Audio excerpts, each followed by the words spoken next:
जय हिंद दोस्तों। Hello मैथियन competitive maths class में आप सभी का बहुत बहुत स्वागत है। उम्मीद है आप सभी लोग हैप्पी और हेल्दी होंगे। अब बहुत ही जोश के साथ रेलवे के different exams, NTPC, ALP, constable, JE, technician जैसे एग्ज़ाम की तैयारी ज़ोर शोर से लगे होंगे। इस कॉम्पिटिटिव मैथ्स सीरीज में आपको रेलवे के किसी भी एग्ज़ाम्स में पूछे जाने वाले मैथ्स के सारे सिलेबस को कवर किया जाएगा और साथ ही साथ प्रीवियस ईयर के जो टॉप क्वेश्चंस है उसकी भी प्रैक्टिस कराई जाएगी और साथ में कुछ होमवर्क भी दिए जाएंगे। इसमें छोटे छोटे चीज़ों का भी ख्याल रखा जाएगा ताकि आप मैथ को बहुत ही आसानी से समझ सकें। इसकी लैंग्वेज भी बहुत आसान भाषा में होगी ताकि आप आसानी से इसके हर छोटे छोटे चीज़ों को समझ सकें। और इसमें मैथ्स के जो भी प्रॉब्लम्स होंगे मैक्सिमम वो सारे के सारे ट्रिकी बेस्ड होंगे और ट्रिक ऐसा कि आपको जीवन भर याद रहेगा। तो चलिए सबसे पहले हम लोग एक नज़र डालते हैं कि इस सिलेबस में हमें कौन-कौन से चैप्टर्स को पढ़ने हैं। तो सबसे पहले है number system, simplification, decimals, fractions, LCM and HCF, ratio and proportionals, percentage, mensuration, time and work, time and distance, simple and compound interest, profit and loss, elementary algebra, geometry, trigonometry, elementary statics और भी बहुत सारे topic को हम लोग यहाँ पर handle करेंगे। ठीक है। हाँ, एक चीज़ को और देखिए कि जब भी बात ज्योमेट्री का या ट्रिग्नोमेट्री का होता है ना तो लोगों को होश उड़ जाते हैं। लगता है कि यार ये तो सबसे बुरा सब्जेक्ट है, लेकिन ट्रस्ट मी आपको यहाँ पर इतने आसान भाषा में इसे सिखाया जाएगा कि आप इसे जीवन भर भूल नहीं पाएंगे। ये जो जनरली ये जो टॉपिक है ये एलिमेंट्री अलजेब्रा भी कम नहीं है, ये भी लोगों को बहुत परेशान करता है। ज्योमेट्री है और ट्रिग्नोमेट्री है। ठीक है, हम लोग एक एक करके सारे को स्टडी करेंगे। तो सबसे पहले हम लोग शुरू करते हैं नंबर सिस्टम, फिर सिंप्लीफिकेशन होगा। नंबर सिस्टम एक ऐसा चैप्टर है जो रेलवे के सारे एग्जाम्स में पूछे जाते हैं और दूसरे एग्जाम में भी इसको पूछे जाते हैं। और इसका जो क्वेश्चन का लेवल है, नंबर ऑफ क्वेश्चन भी इससे बहुत ज़्यादा होता है। और अगर इसके छोटे-छोटे चीज़ों को हम लोग थोड़ा समझ लें बारीकी से, तो इसको हैंडल करना भी आसान होगा। तो चलिए पहले समझते हैं कि संख्या क्या होता है। संख्या कुछ नहीं, बस ये एक प्रतीक है, संकेत है या फिर कहें सिंबल है और इसका इस्तेमाल हम लोग जब डेली लाइफ में किसी चीज़ को हम लोग कैलकुलेशन करते हैं या फिर मेज़रमेंट करते हैं, तो उसको बताने के लिए हम लोग इसका एक्सप्रेस करते हैं, ताकि इसको सभी लोग हम लोग समझ सकें।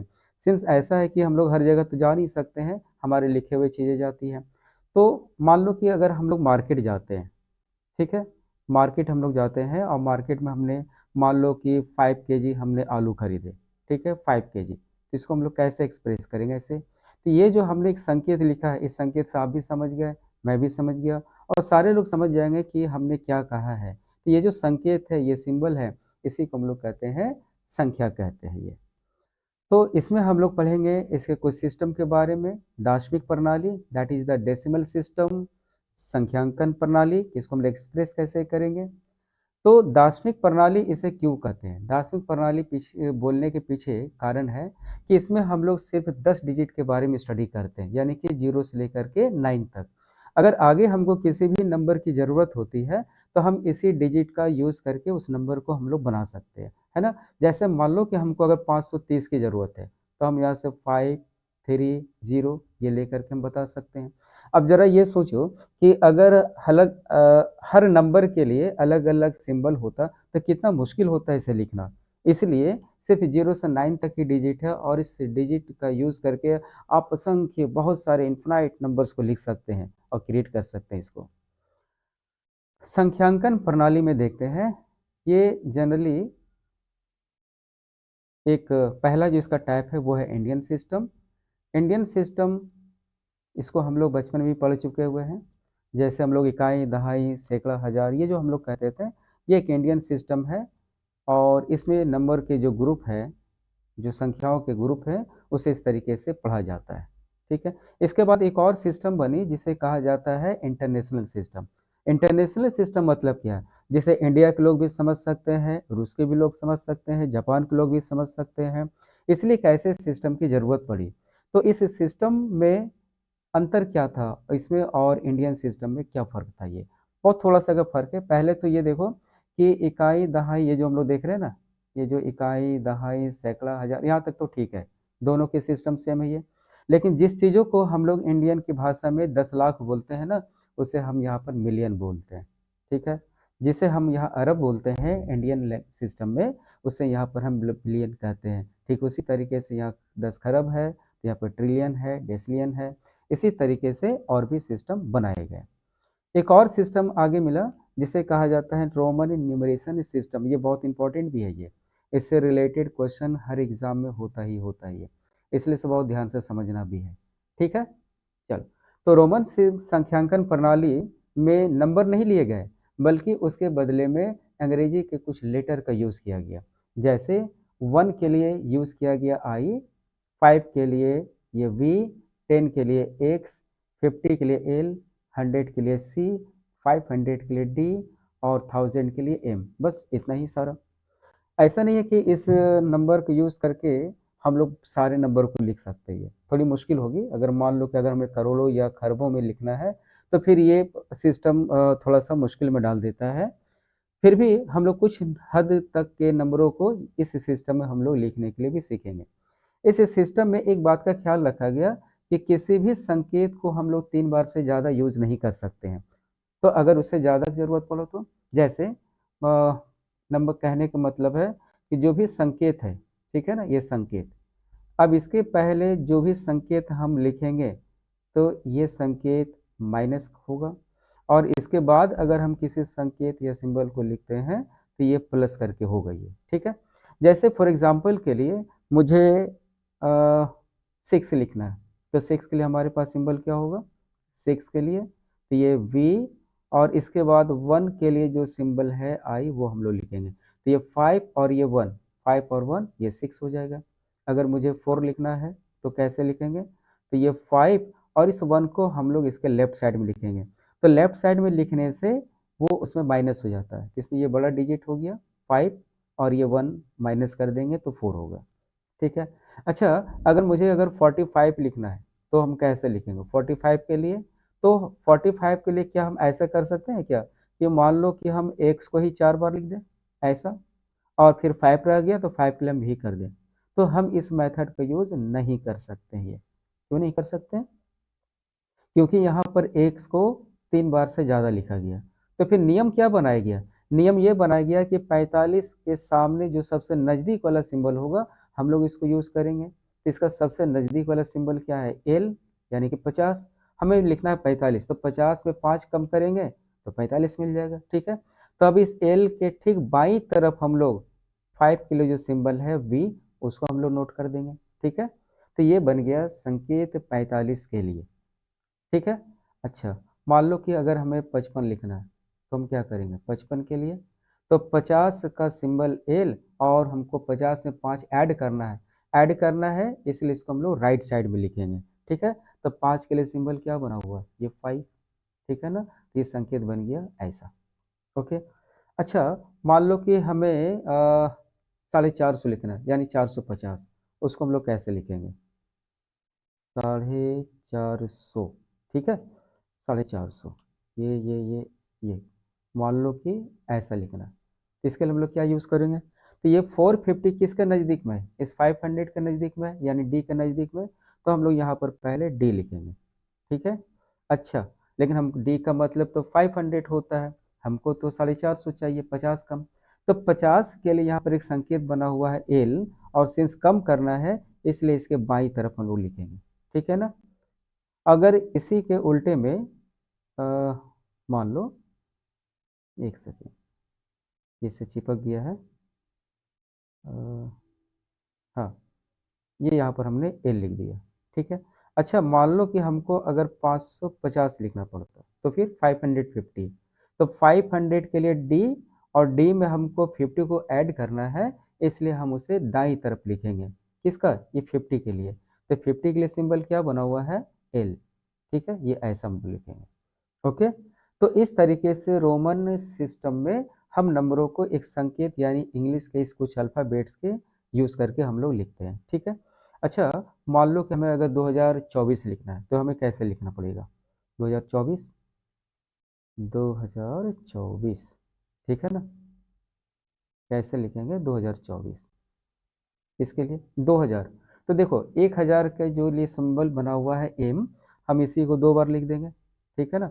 यानी कि ये एम, फिर ये एम, ओके। अब हमें चाहिए 24, 24 कैसे लिखेंगे? तो ये 10 का सिंबल है, ये 10 और ये 10, 20। अब हमें चाहिए 4, 4 कैसे लिखेंगे? तो ये हो गया 5 और उससे एक कम, ठीक है ना? तो ये 1000 के लिए, ये 1000 के लिए 2000, ये कितना हो जाएगा? 10 और 10, 20 और ये 4, 24। इस तरीके से हम लिख सकते हैं ये, ओके। इसे थोड़ा सा याद रखना मुश्किल होता है, इसलिए कि इसका यूज हम लोग डेली लाइफ में नहीं करते हैं। तो इसके लिए एक शॉर्टकट तरीका है और बहुत खतरनाक तरीका है, इसे आप याद रख सकते हो बहुत आसान तरीका में, कि लालचंद डीएम है, लालचंद डीएम है।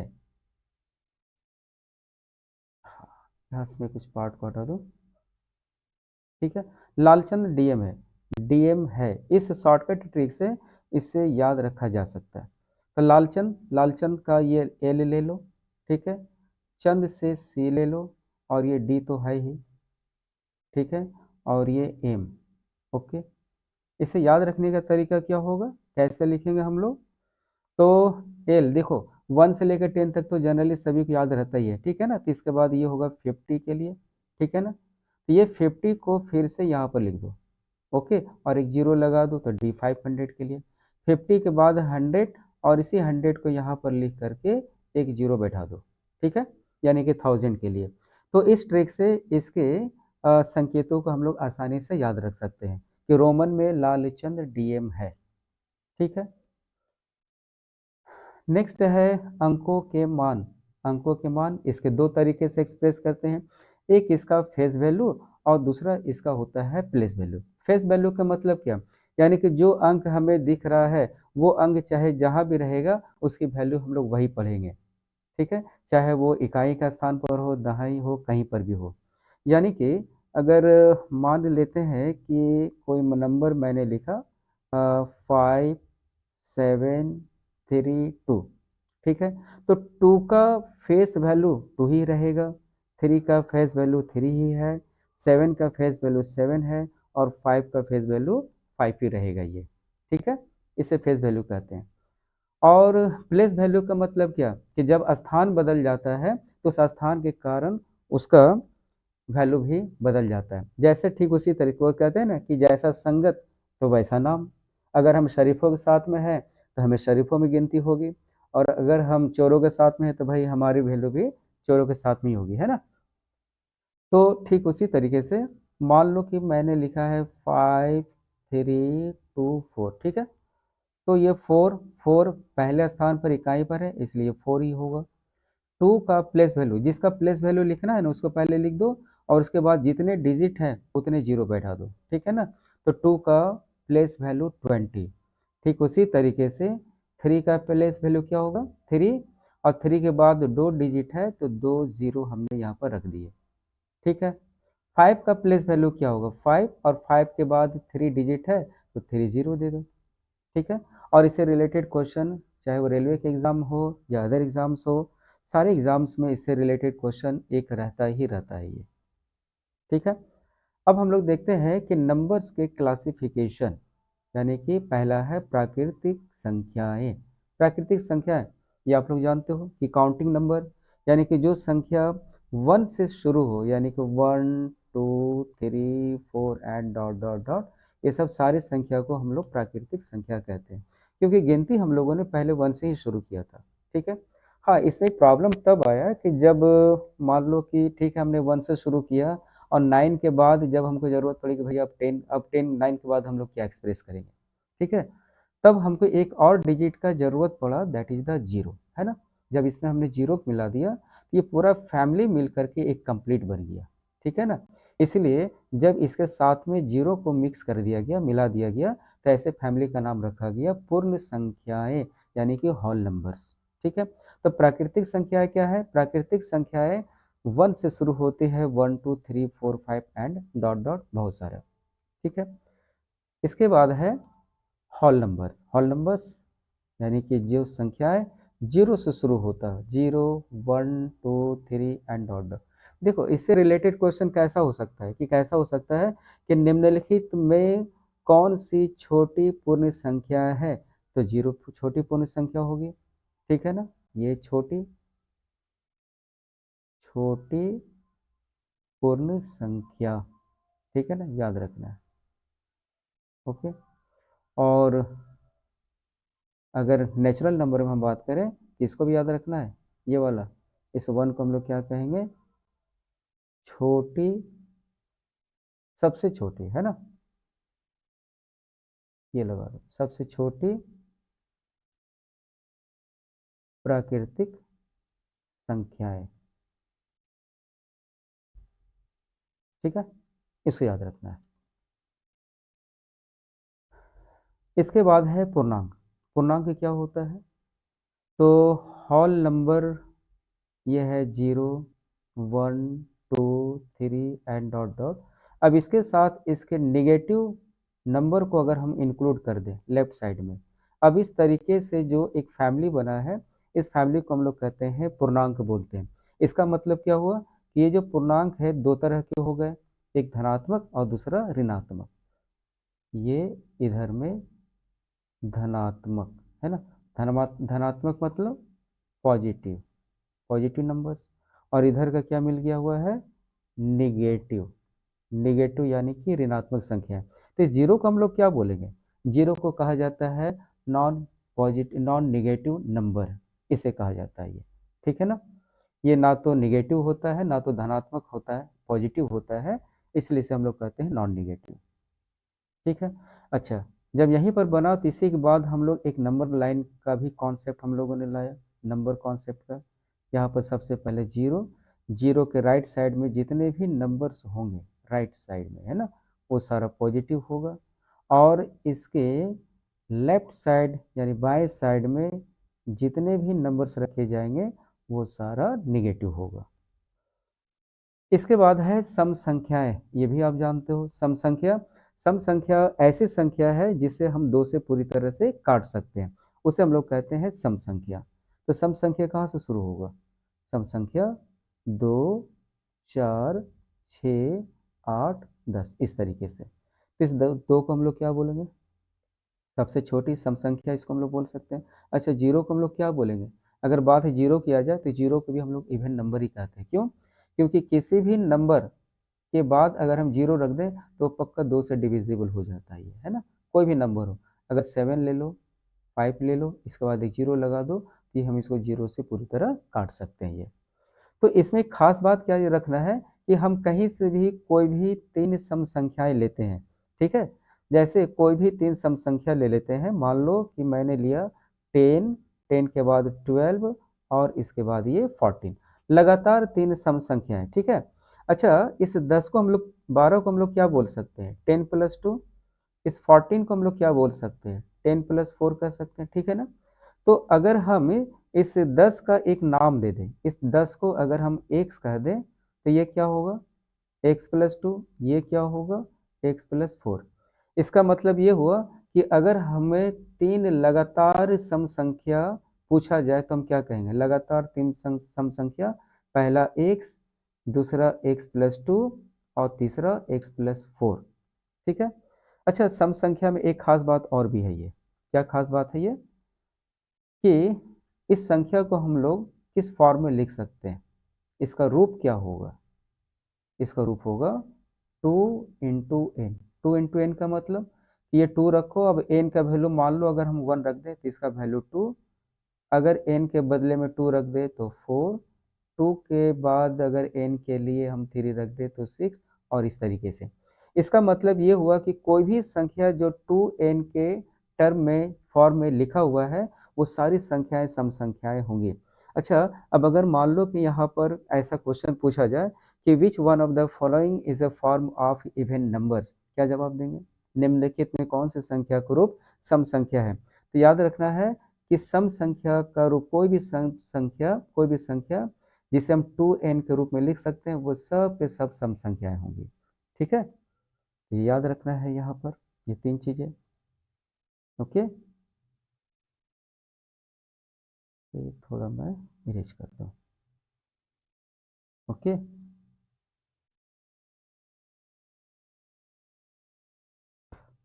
ठीक है, ये सम संख्या। ठीक इसी तरीके से विषम संख्या है। विषम संख्या है जिसे हम 2 से पूरी तरह नहीं काट सकते हैं, उसे विषम संख्या कहते हैं। विषम संख्या बोले तो ये 1, 3, 5, 7 एंड डॉट डॉट ऐसा। अच्छा, इसमें भी एक खास बात है, ये देखो, इसका फॉर्म क्या होगा कि किसी भी संख्या को अगर हम लोग 2n+1 के टर्म में अगर लिख सकते हैं तो ये संख्या हमेशा ऑड नंबर ही होगा, दैट इज द विषम संख्या। वो कैसे, एक चेक करते हैं। मान लेते हैं कि अगर हम n के बदले में 1 रख दें, ठीक है ना, कितना होगा, 2 इंटू 1 2 और 2+1 ये 3। अगर n के बदले में 2 पुट कर दें तो क्या होगा, 2 इंटू 2 4, 4+1 ये 5। तो इस तरीके से हम इसके नंबर को फाइंड कर सकते हैं। अच्छा, इसमें एक खास बात और है, चलो मान लेते हैं कि ये लगातार 3 विषम संख्या, 3, 5 और 7। इस 5 को हम लोग क्या बोल सकते हैं, 5 को हम लोग ये 3+2, इस 7 को हम लोग क्या बोल सकते हैं, 3+4, ठीक है ना। तो जैसे हम लोग अभी सम संख्या की हम लोग बात कर रहे थे कि अगर इस चीज़ को अगर हम x बोल देते हैं तो सेकेंड विषम संख्या क्या होगा, x+2। तीसरा विषम संख्या क्या होगा, x+4। इसका मतलब ये हुआ कि अगर 3 लगातार विषम संख्या कहा जाए तो हम लोग क्या कहेंगे, पहला विषम संख्या x, दूसरा x+2, तीसरा x+4, चौथा क्या होगा, इसी तरीके से x+6। अच्छा, अगर एक और लिखना हो तो x+8, ठीक है ना। मतलब सभी में 2 2 का गैप करके रखना, यानी 2 4 6 8, इस तरीके से हम लगातार विषम संख्या को हम लोग लिख सकते हैं ये, ठीक है। तो ये जो 2 चीज़ें हैं इसे भी याद रखना है कि कोई भी संख्या जिसे 2n+1 के टर्म में लिखा जाता है वो सारी संख्याएं विषम संख्याएं ही होती है। और लगातार 3 सम संख्या ऐसे, अगर इसके बाद भी हमको ज़रूरत है कि भाई एक और विषम संख्या की ज़रूरत है तो ठीक है, इसे तुम ऐसे लिख सकते हो। अगर एक और ज़रूरत है तो ऐसा लिख दो, ठीक है। नेक्स्ट है कंपोजिट नंबर्स। कंपोजिट नंबर यानी कि भाज्य संख्या। ये नाम से ही क्लियर है कि ऐसी संख्या जिसको 2 संख्या ही नहीं 2 से अधिक संख्याओं से हम उसे काट सकते हैं, उसे हम लोग यौगिक संख्या या फिर भाज्य संख्या कहते हैं, ठीक है ना। जनरली जैसे जैसे जैसे अच्छा, हम लोग पहले 2 को चेक करते हैं, ठीक है। 2 को किससे किससे हम लोग कैंसिल कर सकते हैं, एक 1 से और दूसरा 2 से। इसमें 2 से ही कैंसिल हो रहा है, इसलिए हम इसे भाज्य संख्या नहीं कहेंगे। 3 को चेक करते हैं, 3 को हम लोग 1 से कैंसिल कर सकते हैं और 3 से, सिर्फ 2 से ही हो रहा है, इसलिए इसे भी हम भाज्य संख्या नहीं कहेंगे। अच्छा, 4 को चेक करते हैं, 4 को हम लोग 1 से कैंसिल कर सकते हैं, 2 से कैंसिल कर सकते हैं, 4 से भी कैंसिल कर सकते हैं। मतलब ये 2 से अधिक संख्याओं से कैंसिल हो रहा है, कट रहा है, इसलिए हम इसे कहेंगे भाज्य संख्या, दैट इज द यौगिक संख्या या कंपोजिट नंबर। अच्छा, चलो 12 को चेक करते हैं। 12 को हम लोग किससे कैंसिल कर सकते हैं, 1 से, 2 से, 3 से, 4 से, 6 से, 12 से, इतने सारे नंबर से इसको हम लोग कैंसिल कर सकते हैं, इसलिए 12 को भी हम लोग क्या बोलेंगे, कंपोजिट नंबर्स कहेंगे, ठीक है। इसके बाद है अभाज्य संख्या या ऋण संख्या जिसे हम लोग प्राइम नंबर कहते हैं।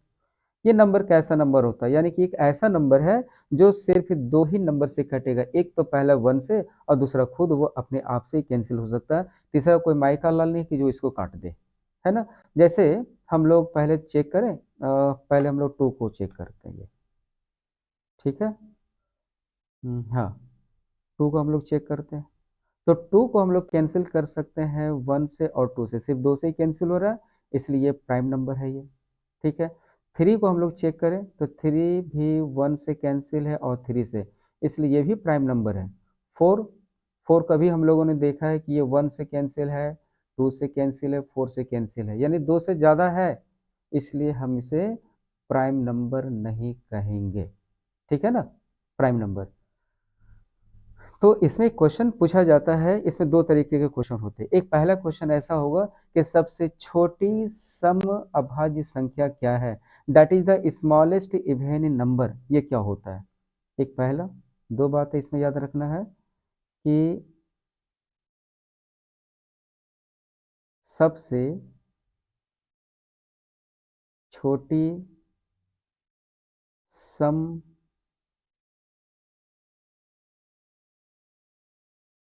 अभाज्य संख्या, ठीक है। तो सबसे छोटी अभाज्य संख्या क्या होगा? 2। और एक दूसरा सबसे इंपॉर्टेंट बात इसमें है कि सबसे छोटी, अब सम की जगह पर क्या होगा? विषम, ठीक है ना, ये विषम। अभाज्य संख्या क्या होगा? तो ये है 3। ये 2 पॉइंट एकदम रट लेना है, VVI, वेरी वेरी इंपॉर्टेंट। ये भी VVI, रेलवे का एग्जाम हो या फिर अदर कोई भी एग्जाम हो, इस चीज़ों को पूछा ही जाता है कि छोटी सम अभाज्य संख्या क्या है और छोटी विषम अभाज्य संख्या क्या है। इसके बाद है को प्राइम नंबर्स। को प्राइम नंबर्स मतलब कि ऐसी दो संख्याएं जिसको सिर्फ और सिर्फ दोनों को एक साथ सिर्फ एक ही संख्या काट सकता है, वो है 1। यानी कि दोनों का एचसीएफ जो होगा वो 1 होगा, है ना। तो अगर दो संख्याओं का एचसीएफ 1 है तो ऐसी संख्याओं को हम लोग कहेंगे को प्राइम नंबर्स कहेंगे, ठीक है। जैसे मान लेते हैं कि अगर मैंने 3 और 7 को लिया, तो 3 और 7 को एक साथ सिर्फ हम लोग 1 से ही कैंसिल कर सकते हैं। ये दोनों के दोनों सिर्फ 1 से कैंसिल होगा, इसलिए इसको हम लोग को प्राइम नंबर कहेंगे, ठीक है। अच्छा, मान लो कि अगर हमने 12 और 18 को लिया तो इसको हम लोग क्या कहेंगे? देखो, ये 1 से भी कैंसिल हो रहा है, 2 से भी कैंसिल हो रहा है, 3 से भी कैंसिल हो रहा है, 6 से भी कैंसिल हो रहा है। यानी कि इसका जो एचसीएफ है, एचसीएफ यानी कि एक से ज़्यादा है, यानी 2 से भी कैंसिल कर सकते हैं, 3 से भी, 6 से भी, यानी कि इसका जो एचसीएफ वो कितना है? वो 6 है ये।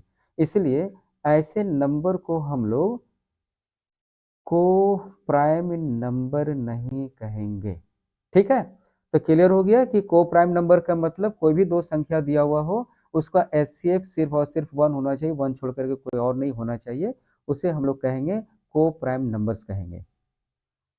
इसके बाद है युग्म अभाज्य संख्याएं, इसको हम लोग ट्विन प्राइम नंबर भी कहते हैं, ये है ना।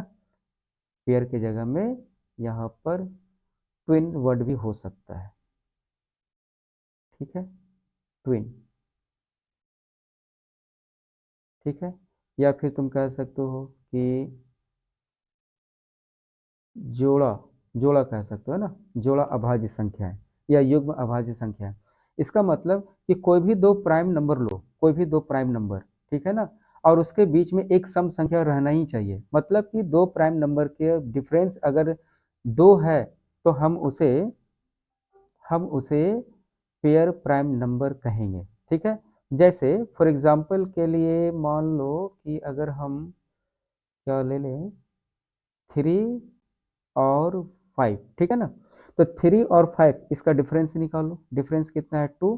तो हम कहेंगे ये क्या है? पेयर प्राइम नंबर या फिर ट्विन प्राइम नंबर्स हम इसे कहेंगे।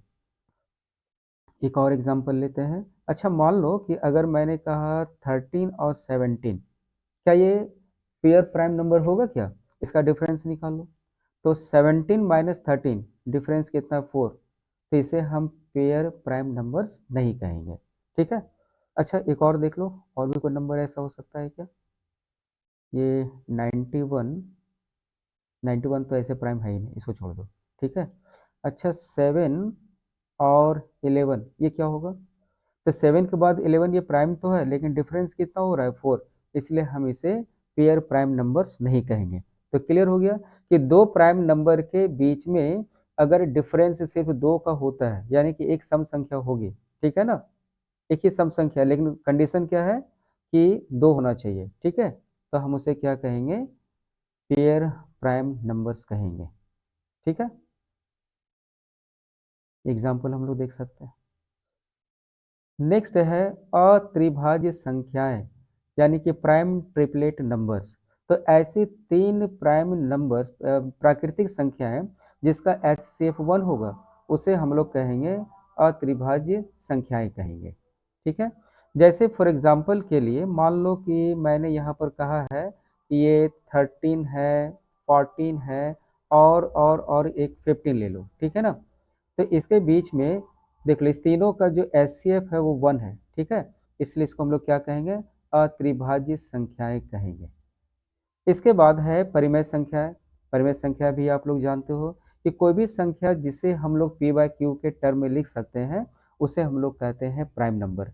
लेकिन एक कंडीशन है इसमें कि ये जो क्यू है ना, इसको जीरो नहीं होना चाहिए, जीरो छोड़ करके बाकी सारा कुछ भी हो सकता है।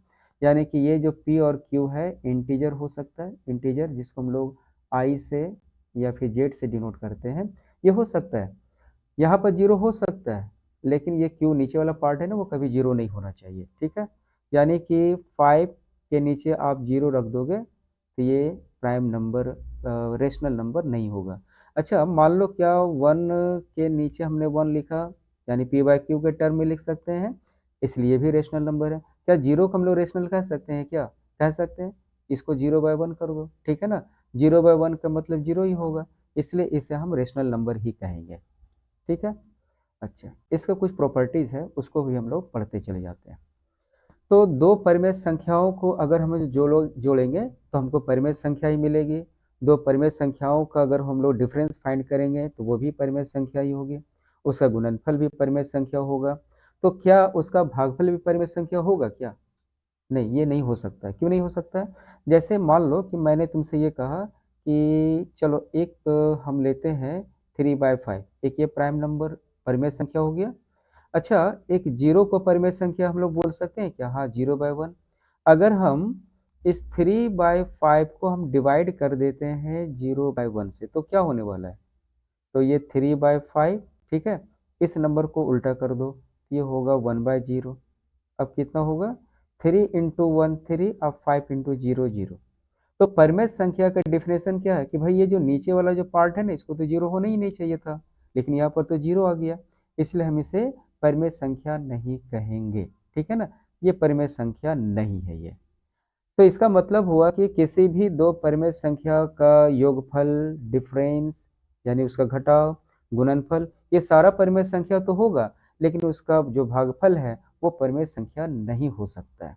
हाँ, अच्छा, ये तो डिपेंड करता है कि हम लोग नंबर कौन सा लेते हैं। अगर इसी की जगह में हम ऐसा नंबर ले लेते हैं, मान लो कि 2/3 एक हमने लिया और एक 5/4 लिए। अब इस दोनों का डिवीजन फाइंड करो, तो 2/3 डिवाइडेड बाय 5/4, ये क्या होगा? तो 2/3 इंटू 4/5, ठीक है। तो 2 इंटू 4 8, और 5 इंटू 3 तो 15। तो ये तो एक परिमेय संख्या बन गया, ठीक है। अपरिमेय संख्या वह संख्या जिसको हम लोग पी बाय क्यू के रूप में नहीं लिख सकते हैं, उसे हम लोग परिमेय संख्या हम लोग कहते हैं, ठीक है। उसे हम लोग अपरिमेय संख्या कहते हैं, ओके।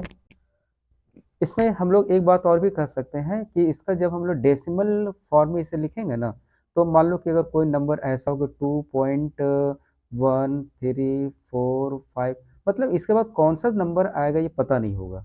यानी कि अपरिमेय संख्या की एक और पहचान है कि अगर हम इसे डेसिमल फॉर्म में कन्वर्ट करेंगे ना, तो डेसिमल के बाद कौन सा संख्या आएगा और कब खत्म होगा ये पता नहीं होगा, है ना। यानी कि अनंत रूप से बढ़ता चला जाएगा और किसी भी नंबर का रिपीटिशन नहीं होता है, ठीक है ना। यानी कि कब इसकी पुनरावृत्ति होगी ये बताना मुश्किल होता है। तो ऐसी संख्याओं को हम लोग कहते हैं अपरिमेय संख्याएं बोलते हैं। इसके भी कुछ गुण धर्म है।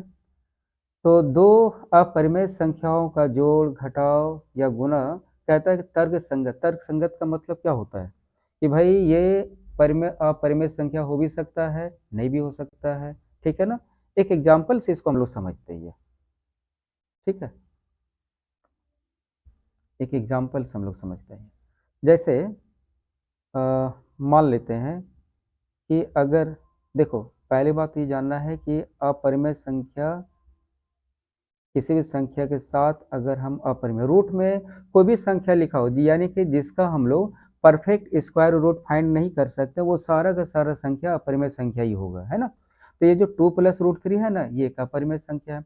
अगर हम इसके साथ में मान लो कि मैंने लिख दिया 5 प्लस 2√3, तो कितना होगा? तो 2 और 5 ये 7, ठीक है। और √3 में 2 √3 को ऐड कर देंगे तो ये 3 √3 होगा। तो ये तो बन गया इरेशनल नंबर, यहाँ तक तो ठीक है ये, ठीक है ना, ये बन गया इरेशनल नंबर। लेकिन अगर हम ऐसा इसे लिखते हैं कि मान लो कि 2 + √3, ठीक है, और प्लस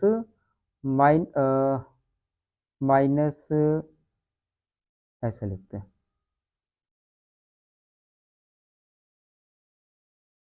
ठीक है। मान लो मैंने लिखा है कि 5 - √3। देखो ये नंबर भी अपने आप इरेशनल है, ये नंबर भी अपने आप इरेशनल है, ठीक है ना। लेकिन जैसे इसको हम लोग ऐड करेंगे तो +√3 -√3 कैंसिल, तो 2 + 5 कितना होगा 7। अब ये क्या बन गया, रेशनल नंबर बन गया ये। इसलिए हम ये नहीं कह सकते हैं कि दो अपरिमेय संख्याओं को जोड़ेंगे तो वो हमको इरेशनल ही हमेशा मिलेगा, ये कहना थोड़ा सा मुश्किल है। ये डिपेंड करता है उसके कैलकुलेशन पर, ठीक है। भागफल का के बारे में क्या ख्याल है? तो भागफल वो हमेशा अपरिमेय संख्या ही होगा, है ना। जैसे एक एग्जांपल लेते हैं, मान लो कि मैंने कहा कि √3 को √5 से डिवाइड कर दो, ठीक है। इसका हम लोग थोड़ा परिमेयकरण कर देते हैं। वो कैसे करेंगे, नीचे जो नंबर दिख रहा है उसी से ऊपर नीचे इंटू कर दो, ठीक है ना। तो √3 इंटू √5 ये कितना होगा, √15, और √5 इंटू √5 ये 5। ये फिर से कौन सा नंबर मिल गया, इरेशनल नंबर, ठीक है। तो इससे ही पता चलता है कि दो अपरिमेय संख्याओं का भागफल वो हमेशा अपरिमेय संख्या ही होता है ये, ठीक है। अच्छा, इसका वर्गमूल के बारे में क्या ख्याल है? इसे मैं थोड़ा इरेज कर दूं।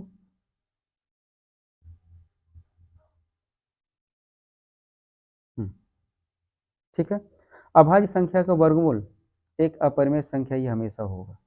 अभाज्य संख्या, अभाज्य संख्या, अभाज्य संख्या का मतलब क्या, वह संख्या जिसको हम लोग 2 से नहीं काट सकते, मतलब मान लो कि 5, ठीक है ना। अब इसका वर्गमूल ये ले लो, तो ये भी क्या होगा, इरेशनल नंबर। और कोई दूसरा अभाज्य संख्या, मान लो 11th लेते हैं, 11, इसका स्क्वायर रूट लो, ये भी बनेगा क्या, इरेशनल नंबर, ठीक है ना, अपरिमेय संख्या। एक परिमेय संख्या के साथ जब हम लोग एक अपरिमेय संख्या को जोड़ते हैं तो उसका योगफल, उसका डिफरेंस, उसका गुणनफल वो हमेशा अपरिमेय संख्या ही होता है ये। इसके बाद है सक्सेसर नंबर। सक्सेसर मतलब क्या, बाद वाली संख्या, ठीक है। बाद वाली संख्या कैसे लिखते हैं, तो कोई भी नंबर दिया हुआ हो उसका अगर बाद का संख्या लिखना है, उसका बाद का संख्या, तो उसके साथ हम लोग 1 को ऐड कर देंगे, ठीक है ना। जैसे मान लो कि हमको 12 के बाद की संख्या लिखना है, कैसे लिखेंगे, तो 12 में 1 ऐड कर दो, ये 12। अगर मुझे 110 का अनुवर्ती संख्या लिखना है तो 110 के साथ में 1 को ऐड कर दो, ये 111, ठीक है। 2022 का अगला संख्या लिखना है तो इसमें भी हमने एक ऐड कर दिया, ये 2023, ठीक है। ठीक इसी तरीके से पूर्ववर्ती संख्याएं यानी कि प्रीडिसेसर नंबर्स, यानी कि अगर हम नंबर को, कोई भी नंबर दिया हुआ हो उसमें अगर हम 1 माइनस कर दें तो उसके पहले की संख्या हम लोग फाइंड कर सकते हैं, ये है ना। जैसे 24 का हमें पूर्ववर्ती संख्या फाइंड करना है, तो 24 - 1 ये हो गया 23, ठीक है। इसके बाद है रेशनल नंबर। इसमें बहुत सारे स्टूडेंट्स को कन्फ्यूजन होता है। मैंने कई बार स्टूडेंट्स से पूछा भी है, कुछ लोगों से मैंने जस्ट ऐसे पूछा है, इस तरीके के एग्जांपल दे करके कि भाई ये मैंने कुछ नंबर से दिए हुए, -1, √5, √1.3 बाय -2, 5/√5, ऐसा मैंने दिया। अब मैंने पूछा कि बताओ इसमें से कौन सा नंबर रियल नंबर नहीं है, तो मैंने देखा है कि प्रायः जो है वो इस टाइप के नंबर्स को वो लोग कह देते हैं कि रियल नंबर नहीं है, लेकिन ऐसा नहीं है। बहुत आसान तरीके से इसको लोग पहचान सकते हैं कि दुनिया का वो ऐसा सारा नंबर जिसको हम लोग स्क्वायर करेंगे और उसका स्क्वायर रूट हमेशा, उसका स्क्वायर हमेशा पॉजिटिव मिले, तो वैसे नंबर को हम लोग वास्तविक संख्या यानी कि रियल नंबर कहते हैं, ये है ना।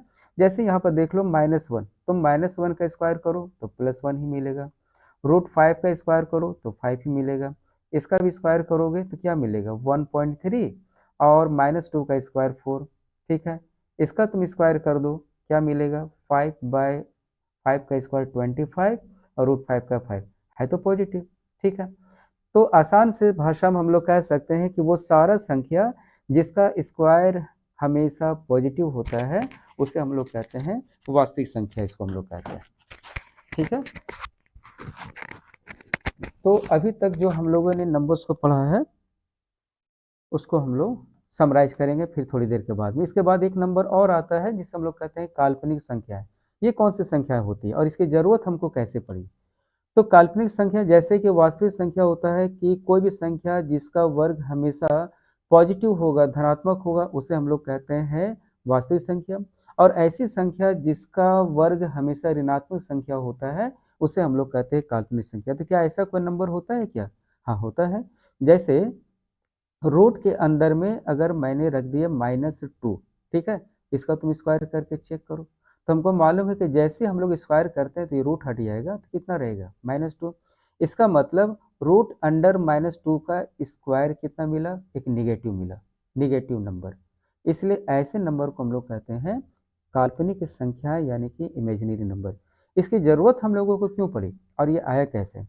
जब एक नंबर, मान लो कि हमने एक ऐसा नंबर लिखा हुआ है कि x² + 9 = 0, तो दैट इज x² = -9, यानी कि एक ऐसा नंबर जरूर होना चाहिए कि जिसका हम लोग स्क्वायर करेंगे तो हमेशा हमको -9 मिले। ऐसा तो कोई नंबर होगा नहीं अभी तक जो नंबर हम लोगों ने पढ़ा है। यानी कि अगर हम -3 का स्क्वायर करेंगे तो भी हमको +9 मिलेगा, और 3 का स्क्वायर करेंगे तो +9 है ही, ठीक है। तो यहाँ पर ये देखा गया कि जब हम लिखते हैं x √9, तो इसका स्क्वायर रूट निकालने में बड़ी परेशानी होती थी। तो यहाँ पर यूलर नाम के एक काफ़ी महान मैथमेटिशियन थे। उन्होंने इसका एक टेक्निक दिया, बोला कि भाई ऐसा है कि देखो, जब भी इस टाइप के प्रॉब्लम में तुम फंसना तो तुम याद रखना है कि √1 के बदले में हमको ये आई लिखना है, आई लिखना है। इस आई को हम लोग क्या बोलते हैं? आयोटा बोलते हैं, ठीक है ना। इसको हम लोग आयोटा बोलते हैं। अच्छा, इस नंबर को अगर हम दोनों तरफ अगर हम स्क्वायर कर दें तो रूट अंडर -1 का स्क्वायर -1 होगा, और इधर क्या होगा? तो आई स्क्वायर। तो यहाँ से दो चीज़ें याद रखना है, ये हम लोग बाद में इसके बारे में और डिस्कस करेंगे। तो रूट अंडर -1 का मतलब आई, और आई स्क्वायर का मतलब -1। कभी कभी ज़रूरत पड़ेगा तो हम लोग -1 के बदले में आई स्क्वायर भी लिखेंगे। अब इसका हम लोग यूज़ यहाँ पर करते हैं, ठीक है। अच्छा, इस -9 को हम लोग लिख सकते हैं क्या? 9 इंटू -1, ठीक है। तो 9 और -1 के बदले में आई स्क्वायर, ओके। तो स्क्वायर रूट जब भी हटाते हैं तो प्लस माइनस 9 का स्क्वायर रूट 3 और आई स्क्वायर के लिए आई, मतलब -3i और साथ में +3i।